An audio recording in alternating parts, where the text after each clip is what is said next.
Success की सबसे खास बात है क्या कि सक्सेस की सबसे खास बात है कि वो पसीना बहाने वाले पर जान लुटाती है। क्या कि सक्सेस की सबसे खास बात है कि वे पसीना बहाने वालों पर अपनी जान लुटाती है। साथियों, हेलो नमस्कार साथियों, आप सभी को टारगेट विद नित्यम के इस चैनल में दिल खोल करके स्वागत है।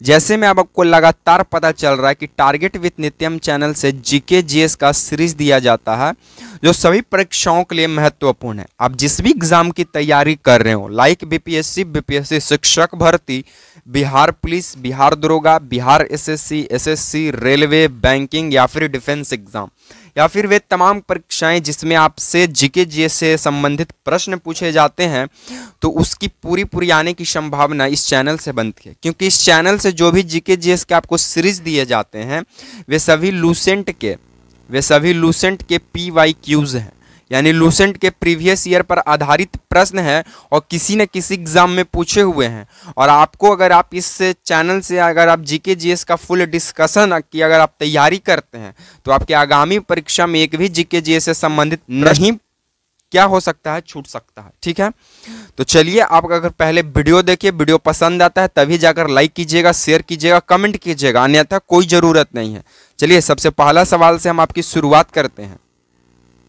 सबसे पहला सवाल कहता है कि बेकिंग सोडा का रासायनिक नाम क्या है। तो आपको बता दें कि बेकिंग सोडा को ही खाने वाला सोडा कहते हैं। खाने वाला सोडा कहते हैं। ठीक है, तब बेकिंग सोडा को ही खाने वाला सोडा कहते हैं और खाने वाला सोडा का रासायनिक नाम कहते हैं सोडियम बाइकार्बोनेट, यानी NaHCO3।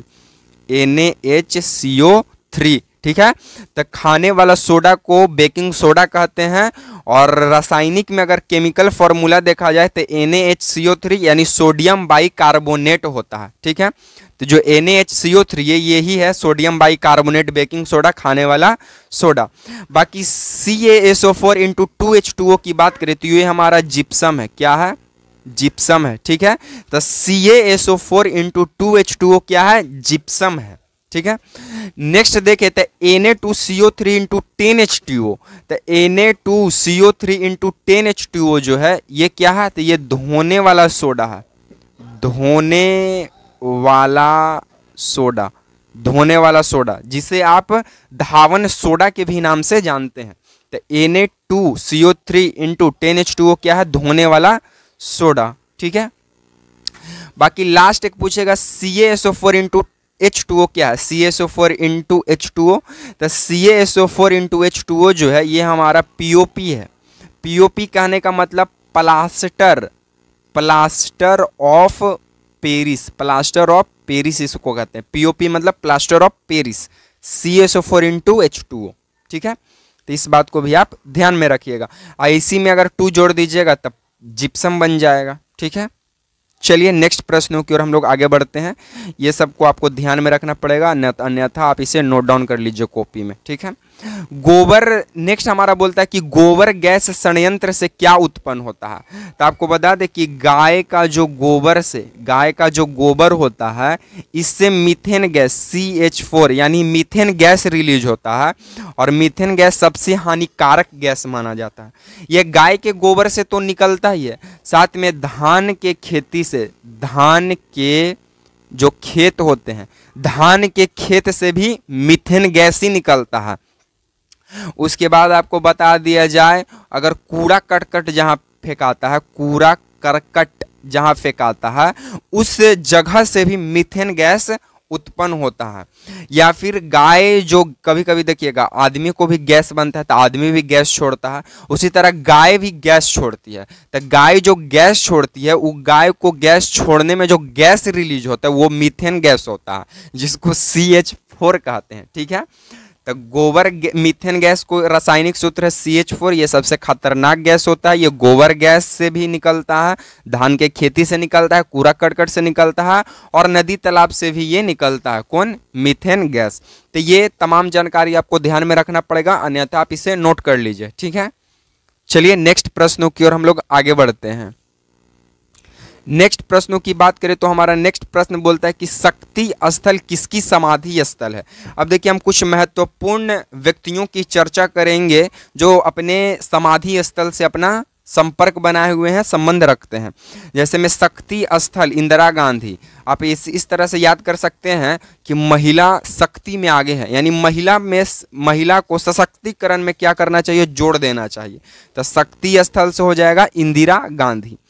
एक है राजघाट, आप सबको मालूम है कि जो राजा की तरह गांधी जी जो थे वो मतलब अपने ज़माने में, उस पुराने ज़माने में 1800 की दशक में वो अपना मतलब कि बलिस्टर की तैयारी करने के लिए ब्रिटेन चले गए। तो राजघराने से होंगे, तो राजघाट गांधी जी का है। चैत्य भूमि की बात करें तो चैत्य से आप बना दीजिए चरित्र सबसे बढ़िया था अंबेडकर जी का, तो चैत्य भूमि अंबेडकर का। शांति वन, शांति के तरह थे, जो पंडित होते हैं वे शांत होते हैं। तो पंडित जवाहरलाल नेहरू का समाधि स्थल का नाम है शांति वन। राजीव गांधी बहुत ही कम उम्र में पीएम, यानी सबसे कम उम्र में पीएम बनने का रिकॉर्ड बना है राजीव गांधी। तो जो कम उम्र के होते हैं वो युवा होते हैं, वो वीर होते हैं। तो राजीव गांधी को जो समाधि स्थल का नाम है वो है वीर भूमि। तो आप इस कुछ फनी ट्रिक लगाकर अपने मन से सोच समझकर आप इसे याद कर सकते हैं। शक्ति स्थल इंदिरा गांधी, राजघाट गांधी जी, चैत्य भूमि अंबेडकर, शांतिवन पंडित जवाहरलाल नेहरू और वीर भूमि राजीव गांधी। बाकी कुछ और महत्वपूर्ण व्यक्तियों की चर्चा करें तो एक किसान घाट आपसे पूछ देगा, तो चौधरी चरण सिंह। जो चौधरी जो होते हैं वो अपने किसान चरण में, मतलब जो चौधरी लोग होते हैं उनके पास ज़्यादा जमीन होता था, किसान से अपना व्यक्ति संपर्क रखता। तो किसान घाट चौधरी चरण सिंह। समता स्थल जगजीवन राम, जो राम जी थे वो सभी को समता देखे, समान देखें इस जमीन पर, इस स्थल पर। तो समता स्थल किसका समाधि स्थल है, जगजीवन राम का। तो आप ये कुछ इस प्रकार से आप याद रख सकते हैं समाधि स्थल और उनसे संबंधित व्यक्तियों को। ठीक है, आई होप आप इसे याद कर लिए होंगे या फिर आप लिख चुके होंगे। ठीक है, अगर वीडियो पसंद आ रहा है तो वीडियो को लाइक कर दीजिएगा, शेयर कर दीजिएगा, सब्सक्राइब कर दीजिएगा। चलिए नेक्स्ट सवालों की बात करें तो खजुराहो का मंदिर किस राज्य में स्थित है। ये किसे नहीं पता है कि खजुराहो का मंदिर मध्य प्रदेश में स्थित है। ठीक है, तो आप मध्य प्रदेश की राजधानी भोपाल है। कौन सी जगह है, भोपाल है। भोपाल में ही गैस त्रासदी हुआ जिसे भोपाल गैस त्रासदी के नाम से जानते हैं। ये 1984 में हुआ था। मिथाइल आइसोसाइनाइड, मिथाइल कार्बाइड की गैस रिलीज होने की वजह से। ठीक है, खजुराहो का जो मंदिर है ये नागर शैली में स्थित है। खजुराहो का मंदिर किस शैली में बना हुआ है, नागर शैली में बना हुआ है। बाकी महाकालेश्वर मंदिर या फिर ओंकारेश्वर मंदिर की बात करें तो ये भी नागर शैली में निर्मित है और ये हमारा एमपी में पड़ता है। कहाँ पड़ता है, एमपी में पड़ता है। एमपी की वर्तमान सीएम की बात करें तो एमपी का वर्तमान सीएम मोहन यादव है। एम हटा दीजिए, तो मोहन यादव। एमपी यानी मध्य प्रदेश का वर्तमान सीएम मोहन यादव है। ठीक है, चलिए इससे रिलेटेड कुछ और मध्य प्रदेश से महत्वपूर्ण फैक्टों की बात करें तो मध्य प्रदेश भारत का एकमात्र ऐसा राज्य है जो हीरा का सर्वाधिक उत्पादन करता है। हीरा का सर्वाधिक उत्पादन करने वाला भारत का एकमात्र राज्य मध्य प्रदेश है। ठीक है, मध्य प्रदेश में जो पन्ना जिला ये सबसे ज्यादा हीरा का उत्पादन करता है, इसीलिए पन्ना को हीरो का शहर माना जाता है। यानी डायमंड सिटी पन्ना या फिर डायमंड सिटी या फिर डायमंड स्टेट के नाम से मध्य प्रदेश को जाना जाता है और मध्य प्रदेश का वर्तमान सीएम मोहन यादव है। तो ये तमाम जानकारी मध्य प्रदेश से संबंधित आपको ध्यान में रखना पड़ा होगा या फिर आप इसे लिख लीजिए। ठीक है, चलिए नेक्स्ट सवालों की ओर हम लोग आगे बढ़ते हैं।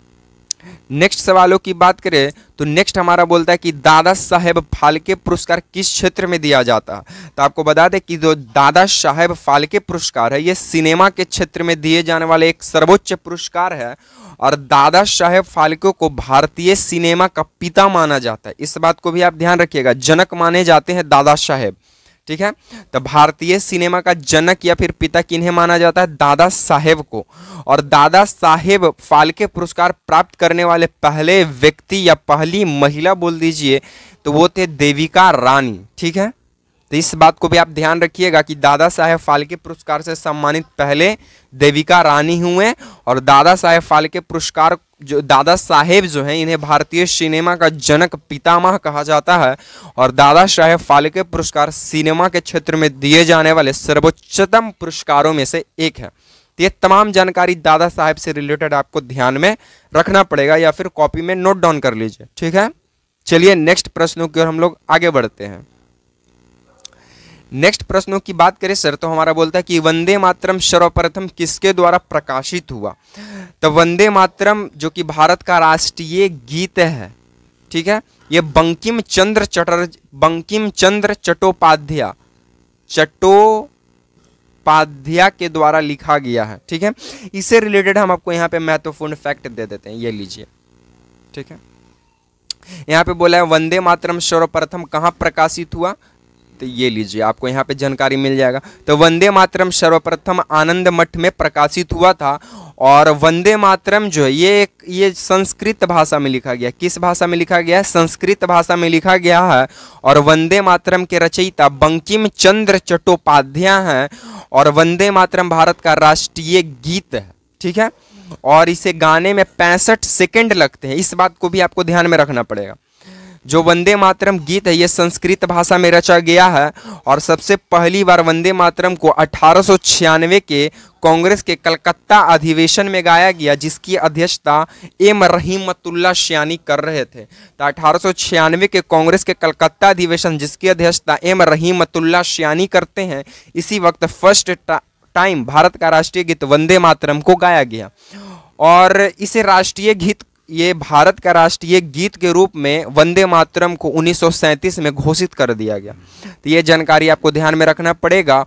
और वंदे मातरम का अंग्रेजी में अनुवाद श्री अरविंद घोष किए हैं, ठीक है। तो इस बात को भी आप ध्यान में रखिएगा। चलिए नेक्स्ट प्रश्न होकर हम लोग आगे बढ़ते हैं। नेक्स्ट हमारा प्रश्न बोलता है कि तंबाकू में कौन सा रसायन पाया जाता है। तो जो हमारा टी है, हिंदी में शुद्ध बिहारी में बोले तो चाय में निकोटीन पाया जाता है, जो हड्डियों एवं शरीर को एक कैंसर के रूप में जवाबदेही बनाती है। तो तंबाकू में कौन सा रसायन पाया जाता है? निकोटीन। और चाय में कौन सा रसायन पाया जाता है? निकोटीन, ठीक है। उससे महत्वपूर्ण जानकारी बात करें जो तंबाकू से अपना संबंध व्यक्त करते हैं, तो विश्व तंबाकू निषेध दिवस 31 मई को मनाया जाता है। विश्व तंबाकू निषेध दिवस 31 मई को मनाया जाता है। सिगरेट उगरेट खैनी उनी तनी कम खाइए। केंद्रीय तंबाकू अनुसंधान संस्थान राजमुंद्री आंध्र प्रदेश में है। केंद्रीय तंबाकू अनुसंधान संस्थान राजमुंद्री आंध्र प्रदेश में है, और आंध्र प्रदेश भारत का सबसे ज्यादा तंबाकू का उत्पादन करने वाला राज्य है, ठीक है। उसके बाद विश्व श्रमिक दिवस 1 मई को मनाया जाता है। जो भी मई में मनाए जाते हैं महत्वपूर्ण चीजें उन सभी को हम यहाँ पे लिख दिए हैं, ठीक है। तो 1 मई को विश्व श्रमिक दिवस लेबर डे, विश्व नर्स दिवस 12 मई को मनाया जाता है, और विश्व जैव विविधता दिवस 22 मई को मनाया जाता है। 22 मार्च को जल दिवस मनाया जाता है, और 22 अप्रैल को पृथ्वी दिवस मनाया जाता है। इस बात को भी आप ध्यान में रखिएगा, ठीक है। चलिए नेक्स्ट प्रश्नों की ओर हम लोग आगे बढ़ते हैं। नेक्स्ट प्रश्नों की बात करें तो 1857 का विद्रोह का नेतृत्व बिहार में किसने किया था। तो 1857 के विद्रोह का नेतृत्व बिहार में 80 वर्ष के व्यक्ति बाबू वीर कुंवर सिंह किए थे, और ये वही बाबू वीर कुंवर सिंह हैं जो 1897 के क्रांति बिहार के भोजपुर जिला जगदीशपुर गांव से कमांड संभालते हैं, और पूरा बिहार में 1857 के क्रांति का कोहराम मचाते हैं। 80 वर्ष का आज नौ बूढ़ा, जो आप सोच सकते हैं जो 20 वर्ष 25 वर्ष के नौजवान के तरह युद्ध में अपना बलिदान दिए, कुर्बान हुए, वे वही वीर कुंवर सिंह हैं, ठीक है। तो 1857 के क्रांति का जनक मंगल पांडे माने जाते हैं, और 1857 के क्रांति का जो शुरुआत है वो 10 मई 1857 मेरठ उत्तर प्रदेश से शुरू किया जाता है। और ये वही 1857 की क्रांति है, ये वही 1857 की क्रांति का पहला लहर था जो भारत में राष्ट्रवाद भावना को जागरूक किया और भारतीयों को याद दिलाया ये भारत भारतवासियों का है, अंग्रेजों का नहीं है। अंग्रेज को यहाँ से भगाओ, खदेड़ कर भगाओ, ठीक है। उसके बाद नाना साहेब ने कानपुर शहर से 1857 के क्रांति का विद्रोह किया। तो आपसे पूछ देगा कि कानपुर शहर से कौन 1857 के क्रांति का विद्रोह किए, तो वे वही नाना साहब हैं जिनका सेनापति तात्या टोपे हुआ करते थे, जो कानपुर शहर में 1857 के क्रांति का कोहराम मचा दिए। ठीक है, चलिए। उसके बाद झांसी वाली वो रानी जो अपने 5 वर्ष 2 साल के बेटे को अपने गोद में आगे बांधकर और घोड़े पे सवार होकर ग्वालियर से लेकर रानी लक्ष्मीबाई 1857 के क्रांति का कोहराम मचाई थी, वे वही झांसी वाली रानी है। ठीक है। बेगम हजरत महल जो लखनऊ, आगरा, अवध जैसे शहरों में 1857 की क्रांति को कोहराम मचा दिया। ठीक है, ये तमाम जानकारी आपको 1857 के क्रांति से रिलेटेड ध्यान में रखना पड़ेगा और बीपीएससी अक्सर इस सवाल को बनाता है। ठीक है, चलिए। वेदांगों की कुल संख्या 6 होती है। वेदांग कितने हैं? 6। वेद कितने हैं? 4। ऋग्वेद, सामवेद, यजुर्वेद। शिक्षा, कल्प, व्याकरण, ज्योतिष, छंद, निरुक्त, ये 6 वेदांग हैं। शिक्षा, कल्प, व्याकरण, ज्योतिष, छंद और निरुक्त, इन तमाम आपको वेदांग और पुराण 18, नक्षत्र 27, इस बात को भी आप ध्यान रखिए। ठीक है, चलिए। बाकी ऋग्वेद, सामवेद, यजुर्वेद, वेद के रचयिता महर्षि वेद व्यास, इसको आप और हम दोनों जानते हैं, और योग के रचयिता महर्षि पंतजलि हुए। तो ये तमाम जानकारी आपको ध्यान में रखना पड़ेगा। बाकी आज को हम वीडियो को, इस सीरीज को यहीं पे विराम चिन्ह लगाकर विराम करेंगे। बाकी आपको वीडियो कैसा लगा कमेंट में जरूर बताइएगा। इसी तरह की सीरीज के साथ आपसे मिलेंगे नेक्स्ट वीडियो में। तब तक के लिए आप तमाम साथियों को जय हिंद, और वीडियो पसंद है तो वीडियो को लाइक कर दीजिएगा और चैनल को सब्सक्राइब कर दीजिएगा।